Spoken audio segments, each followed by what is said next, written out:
Alrighty, welcome guys to an Age of Empires 4 video. Today we've got some information about the latest patch which is coming out. The date is the 1st of March 2022. The patch is 11963. So we've been waiting for this for a while.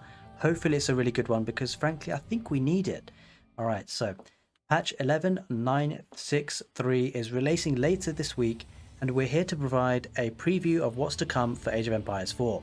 For patch 11963, we're continuing to hone in on tighter win rates across the range of possible civilization matchups and making changes to complement some of the updates introduced earlier this month. So basically, in summary, balance updates.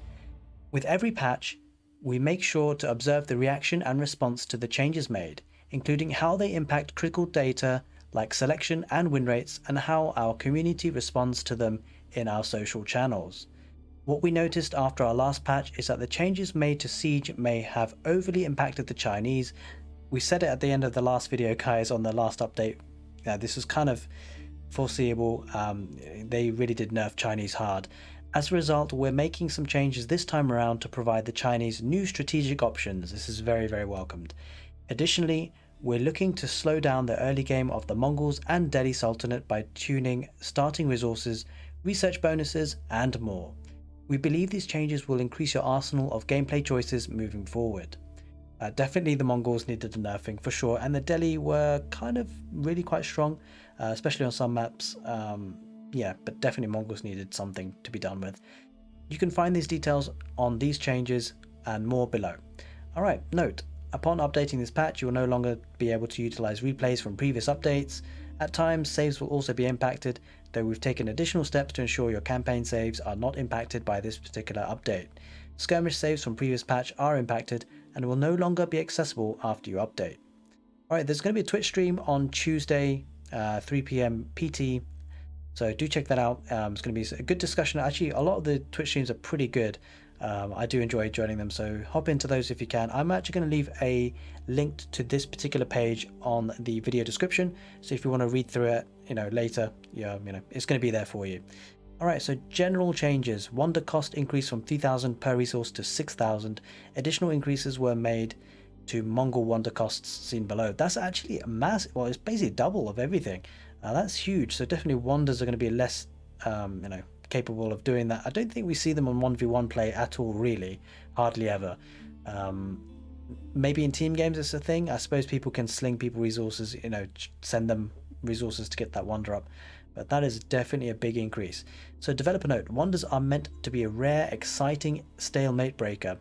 We found the current costs are too low in larger multiplayer games when allies can all tribute a single player. An increased cost solves this issue, but puts wonder victories further out of reach for 1v1 and 2v2 matches. In a future update, we plan to implement a scaling cost, so it's a valid option regardless of the player count. Yeah, that actually makes a lot of sense, because we barely even see the wonders like in 1v1 games even now, so that's definitely a very welcome kind of move in the future. Stonewall build time increased from 8 seconds to 16 seconds. Yeah, absolutely needed. Additional adjustments made to Delhi Sultanate specific Stonewall building time seen below. Alright. Developer note, Stonewalls are very powerful as they completely stop infantry and cavalry armies. We want the effort level of building walls to match their power level and allow more response time to their construction. Longer build times also make it more difficult for the enemy to immediately re-wall a section that has been destroyed. This is our first step in the direction of allowing more counterplay options to Stonewalls. Yeah, this is going all in the right direction I think so far, so it's really welcome changes. Made improvements to a bug where elephant attack animation cooldowns can be bypassed. I didn't know about this, resulting in much higher damage than intended. We're continuing to monitor feedback surrounding animation cancelling to introduce more fixes in the future. I thought they would fix that in the last patch, but who knows. Fix the crash that can occur when observing the game at 8 times speed. Okay, I didn't even know about that one either. Okay, maps and quick match. Removed Boulder Bay, Confluence and Black Forest from the 1v1 quick match pool. Wow, that's massive. Holy smokes. Okay, so Boulder Bay, Confluence and Black Forest are gone from the quick match anyway. But they can be still selected in custom games as well as for team games. Team-based quick matches. So it's going to be there for team games still. Oh, very interesting. All right.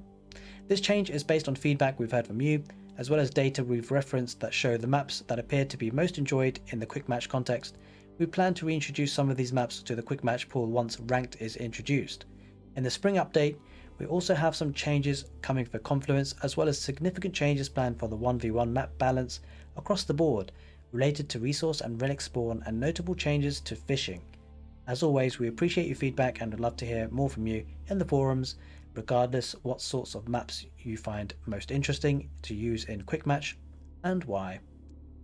Alright, this is where we get to the meat of things, guys. Civilization specific changes. Chinese. Fixed a bug where the nest of bees would stop firing once its initial target died. Yeah, that's actually really frustrating.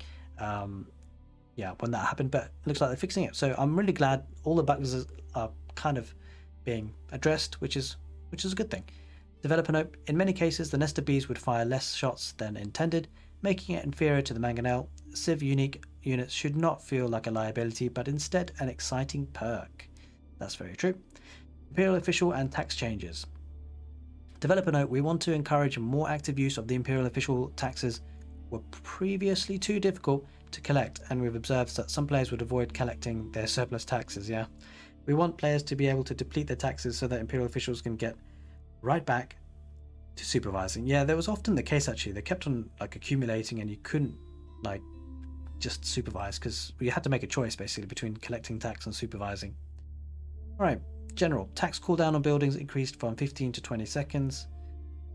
Fixed a bug that allowed Capital Town Centre to receive taxes after being destroyed. Oh, I didn't know about that.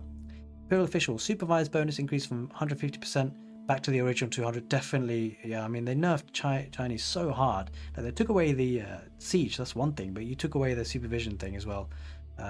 So yeah, they brought that back, which is great. Yeah. All right.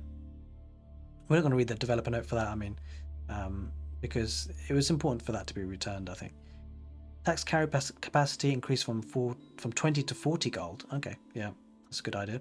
Imperial Academy, Imperial Examinations technology bonus to tax carry capacity increased from 40 to 80. So yeah, you can see definitely the tax being targeted as a buff for the Chinese. All right, now a tax drop-off location for the Imperial official. Oh, the Imperial Academy can drop the tax off there. They can drop the tax off the Imperial Academy. Interesting. All right, that'd be a nice, interesting change in dynamics there. The Delhi Sultanate. Delhi Sultanate infantry stonewall gate behind build time, increased from 30 seconds to 60 seconds. Yeah, I guess it's all part of the nerfing of the walls. Starting wood reduced from 250 to 200. That's important. Okay, build orders are going to slightly change because of that. We intentionally gave the Delhi Sultanate extra wood, but we found that this took too much away from decision making and trade-offs between opening strategies. This change encourages the Delhi Sultanate to consider their wood and technology timings more carefully in the opening parts of the game. So that's going to be interesting because that's actually going to mean that I guess you delay putting the mosque down, or maybe you actually delay getting your production buildings. I mean, something's going to be delayed, that's for sure. All right, sanctity bonus gold reduced from 100% to 50%. That's pretty big. That's pretty big change. Sanctity gold generation bonuses allowed for Delhi Sultanate to snowball towards Castle Age or a sacred site victory with too little villager investment in gold veins. Yeah, I guess that's kind of true. Sometimes you don't even need villagers on gold if you got those. But I mean, you know, with a heavy aggression play, I don't know. There's quite a lot of it's quite a big nerf. But then Delhi have been winning a lot in terms of the civ win ratios. So yeah, it'd be interesting to monitor that one. I think it's probably a good move and see how it goes. All right, Mongols. Mongol wonder cost increased from 4,000 per resource to 8,000. Mongol Ovu stone generation is no longer flat 105 per minute. It now automatically scales 80, 100, 120, 150 stone per minute per age. That's actually a really, really interesting move, because that kind of nerfs the Mongols in the early game, but it still maintains that they can keep progressing through the ages and improve. And I think it's really good because they just kept on pumping out units in the early game. So they're obviously going to be able to have less capability of producing double units now because of that. Right, developer note. Mongol high stone production early game provided a snowballing map control advantage, absolutely. It also provided a huge percentage boost to their economy at the start of the game. We wanted to spread out the effectiveness of this building so it's not quite as impactful early and is better later when Mongols struggle with lack of walls. Yep, it makes sense, that one actually. That's really cool, that one. Damage of Castle Age Khan reduced from 12 to 8. Alright, the Mongol Khan is intended to be a strong group support unit. His health and armor scale up significantly in the Castle Age, so it doesn't get focused fired too quickly in large battles. However, we are seeing that the unit performed too well individually due to its high range and damage. To help move the Mongol Khan unit back to the group support role as intended, we've reduced its damage per attack. Yam and Yam network movement speed bonus time reduced from 20 to 10 seconds. Alright, that's an interesting. But yeah, I mean, they were able to basically retreat very easily from fights because of that. But yeah, alright, that's a pretty interesting one.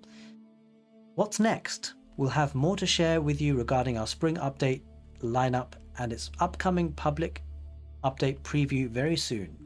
In the meantime, our Balance team wanted to share some major changes they are brewing for the Abbasid Dynasty, Chinese and Holy Roman Empire. Abbasid Dynasty, the unique units of a civilization should stand out among its production roster and be especially exciting to build. Talking about camels really, aren't we? While camels can be useful in some situations, they feel too limited in where they shine. I mean, let's face it guys, they're just really not very good. To help camels pop, we are making them less specialized at fighting a single class of units and more useful across the board. The goal is not to make exclusively camel armies, but for it to be more effective to mix a few in your composition. Also, every wing at the House of Wisdom should be a strategically viable choice in every age. Trade wing. We like the initial impact created by the economic wing in feudal age, but the other choices aren't there yet. We've adjusted the power levels of techs, moved them to different tiers, and reduced costs. Alright, that's going to be interesting to note. I mean, we don't have any further details on that, but that'd be pretty cool to see. Chinese. The Chinese dynasty system offers a unique and fun way to advance the civilization. There are some frustrating parts we'd like to adjust while increasing the overall relevancy of various unlocks. The special units and buildings unlocked by the dynasty will always be buildable once they are unlocked. That's pretty good, so you don't have to switch, like, you know, you can actually maintain the units once you've unlocked them. That's pretty good. In addition, we've moved all the dynasty buildings up one age, so they become available at the phase in the game when they are most needed. Hang on a minute. In addition, we've moved all the dynasty buildings up one age. I'm not sure I understand what that means. Guys, in the comment section below, let me know if you know what that means. Like, it's almost as if the Imperial Academy you get in Castle Age, but then what about the Zhugnu? Do you not get that in Feudal Age anymore? Not sure. Alright, Holy Roman Empire. We'd like civilizations to have multiple strategic paths to choose from throughout the course of an entire match. Currently, there's too much power in the late game landmarks for HRE, Swabia of course, leading to repetitive gameplay. We are creating more interesting decision making among the landmark choices for HRE and giving them stronger options for distinctive play in the early game. Alright, be interesting. Disclaimer. Yeah, we don't need to read the disclaimer, do we? Alright, so guys, hope you enjoyed this video and this quick run through of the patch notes. Some interesting changes. I really think we're waiting for the spring one though, aren't we? We want to see that rank ladder. We want to see map bans. We want to see, you know, the map pools, and you can be able to choose which map you want to play. It's great that they're fixing the bugs, absolutely.